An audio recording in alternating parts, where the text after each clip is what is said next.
Lamine Yamal is off to PSG. Al Khelaifi's ready to splash insane cash for Barca's wonder kid. Real Madrid are lining up a blockbuster bid for a Man City superstar. Plus, Manchester United could get a new owner, a move that will completely rewrite the club's history. We're covering all that and more in today's video. Guys, let's try and hit 350 thumbs up on this one. Your support helps us make even better content for you. Let's get right into the latest transfer gossip. PSG are back to their old tricks with blockbuster transfers and look poised to blow the market wide open. Spanish paper Defensa Central claims that club president Nasser Al Khelaifi has slapped 230 million euros on the table for Lamine Yamal. Yep, that smashes the record fee for Neymar, when the Paris club forked out 222 million to get him from Barcelona in 2017. That deal completely flipped the market, and it could be happening all over again. This time with an 18-year-old wonder kid front and center. Defensa Central reckons PSG see Yamal as the main man for Luis Enrique's project. The piece says, Paris Saint-Germain are ready to pay 230 million euros for Yamal, making it the most expensive transfer in football history, beating the 222 million euros the same club paid for Neymar. The PSG top brass are convinced Lamine would slot in perfectly and could be the cornerstone for future glory, both at home and in Europe. But it's not quite that straightforward. Yamal is under contract at Barcelona until the 30th of June 2031. And on top of that, his deal has a 1 billion euro buyout clause. €1 billion. Thankfully, you won't find a clause like that here. My regulars can get themselves on the subscribers team for free. No need to chat with my agent or pay a fee. Go on then, get your transfer sorted before I get any ideas and stick a €1 billion clause in my contract. This means that without a chat with the Catalans, a transfer is a total non-starter. If Paris want to get him, they'll have to negotiate with Barca. Which brings us to the big question, will Barca even entertain an offer? The club just tied the player down to a new deal, making him the face of the team and the symbol of a new chapter. To lose Yamal now would be to bin the whole project they're building around him. But then again, 230 million euros would sort out a massive chunk of the club's money problems. It all feels a bit like Neymar revisited. Barca weren't planning on selling him either, but when the player made his mind up, there was no stopping him.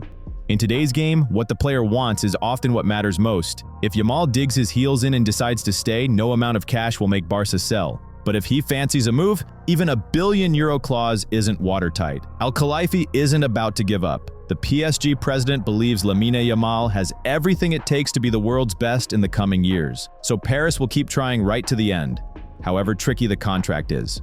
In the end, Barcelona has a choice to make. Keep their generational talent and build around him, or cash in and use the record fee to fix their finances. What's more important, the money or the ambition? Let me know what you lot think. Should Barca take the money for Yamal, or is he a player you just have to keep, no matter the price?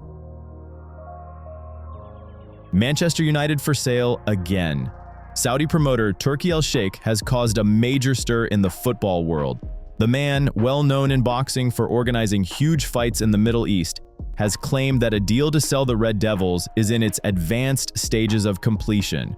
According to Al-Sheikh, he wrote on social media, "The best news I heard today is that Manchester United is now in the advanced stages of being sold to a new investor. I hope they are better than the previous owners." This phrasing sounds like a clear dig at both the Glazer family and Sir Jim Ratcliffe, who, you'll recall, acquired a 25% stake in the club through his Ineos group and now controls football operations at Old Trafford. Remember, in 2023, there was a whole saga around the club's takeover. Qatari Sheikh Jassim bin Hamad Al Thani was a serious contender to buy United, but eventually pulled out. An agreement with the Glazers was never reached. It seemed the story was closed.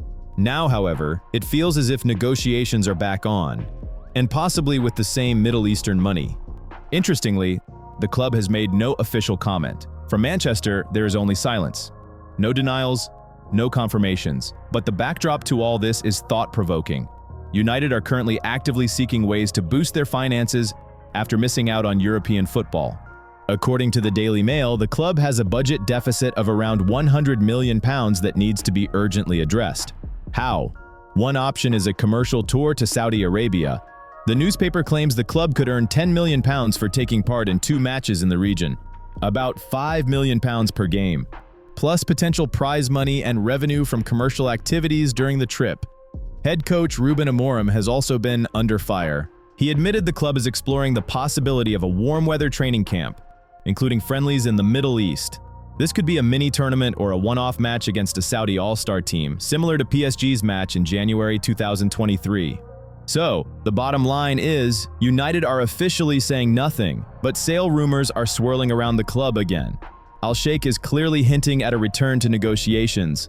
The Glazers are silent, and the fans, tired of the uncertainty, continue to hope that if a deal does happen, it's with someone who can actually get the club out of its slump. And yes, there's more. All this noise could be part of a larger media game amid the Middle East sporting expansion. But there's no smoke without fire, especially when it comes to a club the size of Manchester United. Juventus starlet Kenan Yıldız is at the center of a proper transfer war between the Premier League big boys.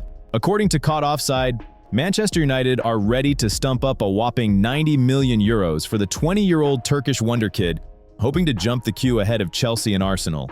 The kid has had a brilliant run at Juventus and has become one of the hottest properties in Serie A. The old ladies see him as their prized asset, and it's going to take a massive offer to pinch him. That's exactly what United are said to be cooking up. Now, Juventus aren't daft. They're working hard to tie the lad down. A recent report said Yıldız has already agreed a new deal with the club until 2030. It's a classic play to protect his price tag. A longer contract means a bigger fee, but with the Prem club sniffing around, that could just pave the way for a huge sale. And it's a serious race. Chelsea see him as another key piece for their youth project. Arsenal are keeping a very close eye on what's happening at Juve. Both London clubs have the cash to make a big offer, though Juventus will want a fortune for him. This could well be Yıldız's last season in Turin, maybe even his last in Italy. So, Man United are ready to splash 90 million euros on the Turk, but the question is, will that be enough to turn Juve's head? With Yıldız being one of the top young talents on the planet right now, who knows? Right lads, quick pause here. Do me a favor and smash that like or dislike button. Every bit of feedback is a massive help for the channel. Cheers for that. But here's the thing, Ruben Amorim's team are struggling mid-table in the Prem and their summer signings haven't really got going yet. In a situation like this, clubs like Chelsea or Arsenal look a lot more attractive, especially as they've got Champions League football on the table. That's a huge draw for any player. A lot of people think a new midfielder should be United's main target in 2026, but it looks like they want more firepower up top as well. Yıldız would be a perfect fit for Amorim's system, assuming the gaffer, who's under a ton of pressure, actually keeps his job, because he loves to play in that attacking midfield role. Yıldız would definitely bring a spark to United, but chucking that much money at him would be a huge gamble when other parts of the squad need fixing. So you've got to wonder if the player himself would even fancy a move to Old Trafford, with the way things are right now. Joan Laporta has officially announced Barcelona is withdrawing from the Super League project. Furthermore, the Catalan club's president directly appealed to Real Madrid's chief, Florentino Perez, urging him to do the same. His words, as quoted by AS, were, "We have a very good relationship with Nasser. Barcelona wants peace in European football. We have reached an agreement with UEFA and we want to return. The Super League clubs must return to UEFA. Barca feels a very close connection to UEFA." With this, the Blaugrana have effectively closed the chapter on their story with the new tournament and returned to the fold of the European Federation. And right on cue, PSG President Nasser Al-Khelaifi joined the conversation. In an interview with Cadena SER, he supported Laporta. "It's very pleasing that Barcelona has returned. Everyone has returned except for Real Madrid. We don't need another competition because the Champions League is the best of all. It's the best tournament recently presented in a new format. This is what we in Barcelona wanted. This is about Barcelona returning to the family. For us, it has been an honor and a pleasure. All the clubs are very happy about Barcelona's return." An interesting point. How sincere is Al-Khelaifi's change of heart? Or is it because his club just recently won the Champions League and now he has no reason to push alternative projects? In any case, the trend is clear. Clubs that were recently actively promoting the Super League idea are now gradually distancing themselves from it. Although it's worth remembering, legally, the Super League project is approved and can be launched. The press reported that almost the entire infrastructure is ready, from the rules to the format. But the closer it gets to reality, the fewer clubs are willing to join. At the moment, the largest and, in fact, the only remaining pillar of the project is Real Madrid. the club is not planning to change its stance and continues to bet on the alternative tournament. UEFA, it seems, is winning this battle. A couple of years ago, it looked like the federation would be the one to lose out, and the Super League idea would destroy the familiar system of football competitions. But now, with top clubs returning to the UEFA family, the Super League has fewer and fewer supporters, especially since the conditions are simple and strict. Teams that agree to play in the Super League will not be able to participate in UEFA tournaments simultaneously. In other words, you can't have it both ways. The main question remains, is such a tournament needed at all?